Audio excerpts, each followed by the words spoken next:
The last thing he ever gave me was a picture, a crayon drawing, the kind a child makes. And I wish I could tell you it was innocent. I'd been teaching for 6 years when I transferred to Harlow Primary School. Fresh start, new town, smaller class sizes. I was ready. I thought I was ready. My class, that autumn, had 19 kids. Most of them were exactly what you'd expect from 8 and 9-year-olds. Loud, messy, easily distracted. But there was one boy who was different from the very first morning. His name was Marcus. He never caused trouble. That's the thing people don't understand when I try to explain it. He wasn't difficult. He wasn't strange in any way you could point to and say, "There, that's the problem." He was quiet, careful. He finished every task before anyone else, then folded his hands on the desk and waited. And he watched me. Not the way kids watch teachers, not with curiosity or boredom. He watched me with something that felt much older than 9 years old. Like he was measuring something. Like he was tracking a pattern only he could see. I ignored the feeling for weeks. Teachers aren't supposed to have bad feelings about children. The first time I knew something was wrong, it was a Wednesday, early November. The heating in the school had broken overnight, and the building had this cold, stale smell like a room that had been sealed shut for a long time. I walked into my classroom before the kids arrived and stood completely still. Something was different. My desk chair had been moved, turned, angled away from the desk and toward the window. I hadn't left it that way. I always push it in. I told myself the cleaners had moved it. I sat down, pulled it forward, and started the morning. But the feeling didn't leave. 3 weeks later, I found the first drawing. It was slipped inside my register. Not placed on top, inside, between 2 pages, folded flat. I don't know how long it had been there. I opened it during lunch. It showed a room, a classroom. I recognized the shape of it, the long windows on the left side, the board at the front, the way the desks were arranged in my specific layout. And there, at the front of the room, was a figure. Long hair, a skirt, me. Behind the figure, slightly taller, slightly darker, something else. Featureless, no eyes, no mouth, just a shape. Standing so close it almost touched. I turned the paper over. Nothing. I checked the corner. Nothing. I asked the class the next morning, casually, carefully, if anyone had drawn a picture of the classroom. Marcus didn't raise his hand. But he looked at me, just looked at me, steady and calm, and completely unsurprised that I was asking. I spoke to the year coordinator. She was kind. She said children sometimes became attached to their teachers. She said it wasn't uncommon for sensitive kids to draw things that looked eerie without meaning anything by it. She said I should mention it if anything else happened. Nothing else happened. Not that I could prove, but I started noticing things. My chair moved again twice. A window I always locked was open one morning when I arrived. Small things. The kind of things that could always be explained. The kind of things that stopped feeling explainable. On the final day of term, Marcus walked up to my desk while the other children were collecting their bags and coats. He placed a folded piece of paper in front of me. He didn't say anything. He just walked back to his seat and looked out the window. I waited until the room was empty before I opened it. Same classroom. Same figure at the front. Same dark shape behind her. But this time the shape wasn't standing behind her anymore. It was leaning down. Its face, the blank, featureless face, was level with hers, like it was whispering something in her ear. Marcus moved schools the following January. His family relocated. I was never given a reason. I still have the drawing in a box under my bed. I've tried to throw it away 4 times. Each time, I put it in the bin. Each time, before collection day, I take it back out. I don't know why I keep it. Maybe because some part of me feels like the drawing isn't finished yet.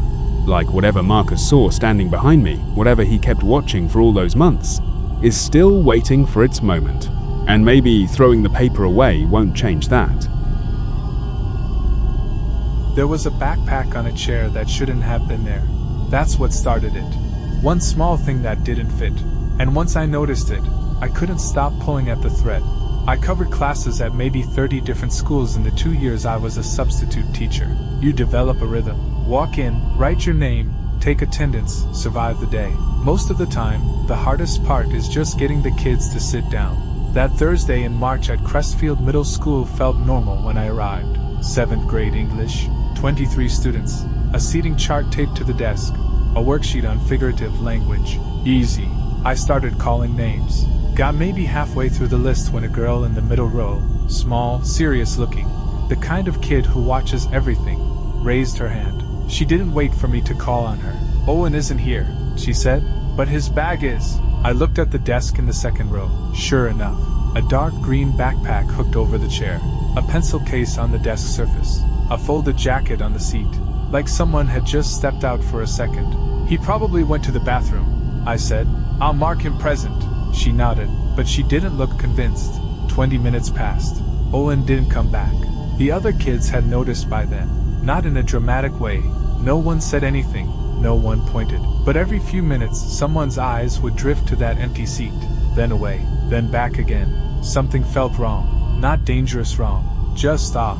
The way a room feels when a piece of furniture has been moved and you can't figure out which one. I sent a student to check the nearest bathroom. He came back and shook his head.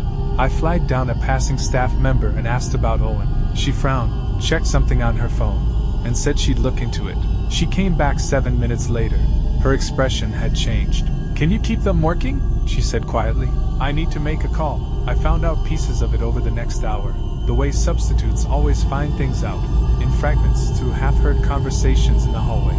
Through the way the front office staff stopped making eye contact with me. Owen had been in the building since the previous afternoon. He'd stayed behind after school, slipped into a storage room on the second floor, and spent the night there. The cleaner had noticed a light under the door that morning but assumed it was a fault. Security footage showed him walking back into the main corridor at 6:50 a.m., blending into the first wave of arriving students like he just stepped off a bus. He'd made it all the way to his classroom, sat down, unpacked his bag, then, apparently, walked out again sometime before I arrived. They found him 2 hours later in the school library, asleep in a corner behind the reference shelves, his head on his arm, his phone dead on the floor beside him. He was 12 years old. What stayed with me, what still stays with me, wasn't the hiding. Kids hide from things. That I understood. It was the girl in the middle row. Because when I thought back to the moment she raised her hand, I realized something. She hadn't looked worried when she told me about the bag. She hadn't looked confused. She'd looked like she already knew. After the staff cleared the room to speak with a few of the students privately, I heard one of them, not the girl, a boy near the window, say something quiet to the counselor. "He told us last week he might have to." Last week. He had told them last week. That means they'd been sitting with that information for days. Coming to school, doing their work, raising their hands in class, carrying it. And not one of them had said a word to an adult. Not because they didn't care. Because Owen had asked them not to. I stopped substituting 4 months after that day. People ask why. I tell them it wasn't the right fit. The truth is simpler and harder than that. Once you understand that some kids arrive at school as an escape, not to learn, not to see their friends, but because school is the only place that feels safe enough to breathe, you start reading every quiet child differently. The one who gets there before the gates open. The one who goes still when you mention the weekend. The one who asks, every single Friday, whether school is open on Saturday. I couldn't stop seeing it. And once you see it, the classroom never feels the same.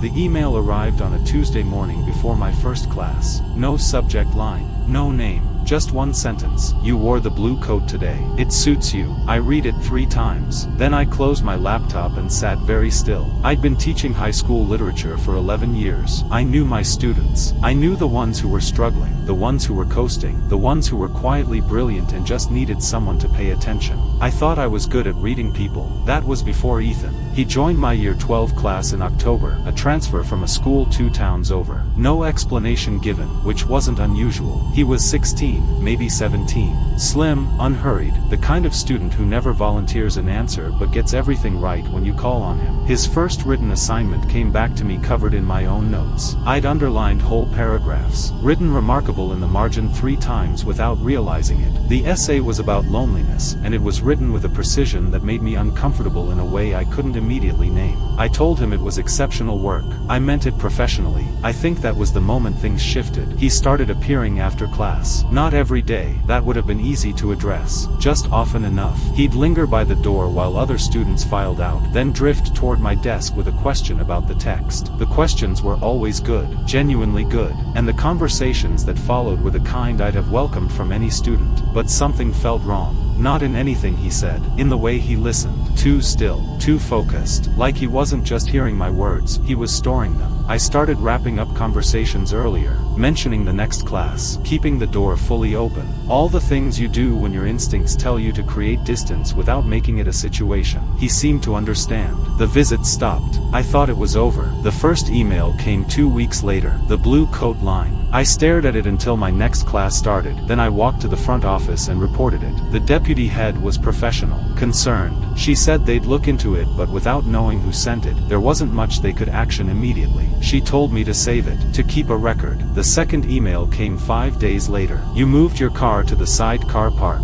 I almost missed you leaving. I felt the air go thin when I read that. He had watched me leave. He had noticed I changed where I parked, and he had followed that change. I went to the police. The officer I spoke to was kind. He took notes. He explained that the messages, as written, didn't cross the legal threshold for harassment. No direct threat. No explicit language. Keep documenting, he said. Stay aware. I started asking a colleague to walk with me to the car every evening. I changed my route home twice. I began arriving later so fewer people would know my schedule. The third email was different. It was long, careful. It described my classroom in detail, the stack of unmarked essays on the left side of my desk, the broken blind on the second window, the coffee cup I always left on top of the filing cabinet. Things a student sitting in the front row might notice over weeks of watching. It ended with this: I don't want anything from you. I just need you to know that I pay attention, the way you always said a good reader should. That sentence, that last sentence. He had taken something I said in class, something I'd said to all of them, about reading carefully, about noticing, and turned it back on me, like a key fitting a lock I didn't know I had. I requested he be moved to a different class the next morning. The school agreed,